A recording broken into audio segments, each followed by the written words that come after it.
ഞങ്ങളുടെ ഫസ്റ്റ് ക്ലാസ്സിൽ ഞാൻ UPSC എക്സാമിന് വേണ്ടിയിട്ട് ഒരു ഓഫ്ലൈൻ ഇൻസ്റ്റിറ്റ്യൂഷനിൽ പോയിട്ടുണ്ടായിരുന്നു എന്ന് പറഞ്ഞില്ലേ. അന്നത്തെ ഫസ്റ്റ് ക്ലാസ് ഒരു ഇംഗ്ലീഷിൻ്റെ ക്ലാസ് ആയിരുന്നു. സർ ക്ലാസ്സിലേക്ക് കടന്നു വന്ന് നമ്മളെല്ലാവരെയും പരിചയപ്പെട്ടു.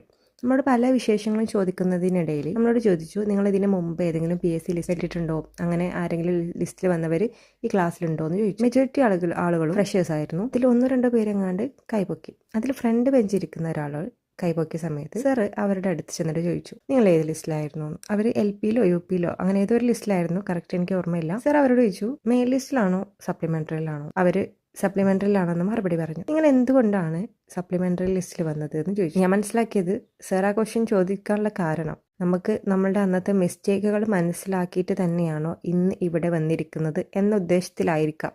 എനിവേ, അവരുടെ മറുപടി ഇങ്ങനെയായിരുന്നു. എനിക്ക് ചെറിയ കുട്ടിയായിരുന്നു, ഞാൻ പ്രസവിച്ച് കുറച്ച് സമയത്തിനുള്ളിലാണ് ഈ എക്സാം വന്നത്. സോ എനിക്കധികം പ്രിപ്പയർ ചെയ്യാൻ കഴിഞ്ഞില്ല. എന്നാൽ സാറിന്റെ അടുത്ത ക്വസ്റ്റ്യൻ ഇങ്ങനെയായിരുന്നു, ആ കുട്ടി ഇപ്പം എന്ത് ചെയ്യുന്നു? ആ ഒരാൾ പറഞ്ഞത് ആ കുട്ടിക്ക് 1-2 എത്രയോ വയസ്സായിട്ടുണ്ടെന്ന് പറഞ്ഞു. സാറിന്റെ ക്വസ്റ്റ്യൻ വീണ്ടും തുടർന്നു. ഇങ്ങനെയായിരുന്നു, കുട്ടിയൊക്കെ വളർന്നു വലുതായി അല്ലേ, നിങ്ങളോ എന്ന്. ശരിക്കും ആ ഫസ്റ്റ് ക്ലാസ്സിൽ എന്നെ ചിന്തിപ്പിച്ചൊരു ക്വസ്റ്റ്യൻ തന്നെയായിരുന്നു അത്. നമ്മൾ ഓരോരുത്തരും നമ്മൾ ഓരോ കാരണങ്ങൾ പറഞ്ഞുകൊണ്ട് നമ്മുടെ വേണ്ടപ്പെട്ടവരെയൊക്കെ ഇരയാക്കിക്കൊണ്ട് നമ്മൾ പറയുന്നൊരു കാര്യമാണ് ഈ എക്സ്ക്യൂസസ് അല്ലേ. നമുക്ക് പഠിക്കാൻ മടിയാണെങ്കിലും നമ്മൾ ആരുടെങ്കിലൊക്കെ മേലേക്ക് ആ കാര്യം ഇട്ടിട്ട് നമ്മളത് എക്സ്ക്യൂസ് ആയിട്ടത് ഷോക്കേസ് ചെയ്യും. ഇങ്ങനെ എക്സ്ക്യൂസ് ഉണ്ടാക്കി നടന്നിട്ട് നമുക്ക് എന്ത് കിട്ടാനാണ്? നമുക്കതൊന്നും നേടിയെടുക്കാനില്ല. നമ്മുടെ ടൈം വെറുതെ പോവാണ്. എന്നാൽ നമ്മൾ ഈ എക്സ്ക്യൂസ് ചെയ്യപ്പെട്ടിട്ടുള്ള ആ ഒരു വ്യക്തി ചിലപ്പോൾ ഗ്രോ ചെയ്യുന്നേ ഉണ്ടാവും. നമ്മൾ പറയാറുള്ളതാണ്, എനിക്ക് കുട്ടിയുണ്ട്, പഠിക്കാൻ കഴിയുന്നില്ല, കുട്ടീനെ പഠിപ്പിക്കണം, അല്ലെങ്കിൽ കുട്ടീനെ നോക്കണം, കുട്ടിക്ക് തിന്നാൻ കൊടുക്കണം, അത് വേണം ഇത് വേണം, ഭയങ്കരമായിട്ട് എക്സ്ക്യൂസസ് പറയുന്ന ഒരു വിഭാഗക്കാരാണ് നമ്മൾ. പക്ഷെ ആ കുട്ടി വളർന്നുകൊണ്ടേ ഇരിക്കുന്നുണ്ട്. നമ്മൾ ആ കുട്ടിക്ക് വേണ്ട ടൈം നമ്മൾ കൊടുക്കണം, ദാറ്റ്സ് ഓക്കെ.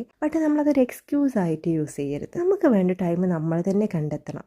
നമുക്ക് അത്യാവശ്യമാണ് നമ്മളുടെ ഡ്രീം, അത്രമേൽ അത്യാവശ്യമാണെങ്കിൽ ഒരു എക്സ്ക്യൂസും ഇല്ലാണ്ട് ഒരാളെയും നമ്മൾ പഴിചാരാതെ നമ്മൾ എന്തായാലും അതിനു വേണ്ടി വർക്ക് ചെയ്യും. സോ അങ്ങനെയുള്ളൊരു മൈൻഡ് സെറ്റ് ഉണ്ടാക്കിയെടുക്കുക. So you don't make excuses over your dreams. Okay, നമ്മൾ അതെവിടെ എത്തിക്കില്ല. നമ്മൾ വീണ്ടും വീണ്ടും ശ്രമിച്ചുകൊണ്ടേ ഇരിക്കുക. ചിലപ്പോൾ ആ കാരണങ്ങൾ കൊണ്ടൊക്കെ തന്നെ ആയിരിക്കാം നമ്മളുടെ ഡ്രീംസ് ഒന്ന് പുറകിലേക്ക് പോകുന്നത്. പക്ഷെ നമ്മൾ അതിനെ ഓവർകം ചെയ്യാൻ ശ്രമിക്കുക. So you don't make excuses, but just make changes in your life. Excuses കൊണ്ട് എവിടെ എത്തില്ലെന്ന്. നമുക്ക് വേണ്ടി നമ്മൾ തന്നെ ചേഞ്ച് ആവാം. ഒരുപാട് ചേഞ്ചസ് നമുക്ക് വേണ്ടി നമ്മൾ തന്നെ ഉണ്ടാക്കുന്നു. Life will be beautiful.